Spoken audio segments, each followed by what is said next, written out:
Ngayong araw nga ay tatakbo ako mula Bulacan hanggang Baguio. Matagal ko na rin pala itong pinag-iisipan kung itutuloy ko o hindi.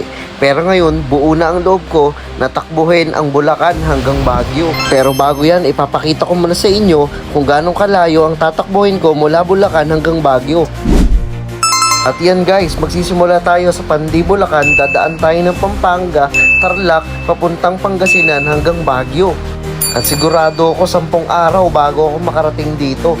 At kaya naman bago ako umalis ay nag-ensayo muna ako ng aking mga paa upang nasa maayos na kondisyon ng ating sarili upang makarating tayo ng maayos at ligtas. Dahil siguradong mahaba-habang takbuhan ang ating pagdadaanan.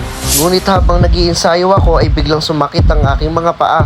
Kaya naman naisipan ko na wag na lang tumuloy papuntang Baguio mula Bulacan.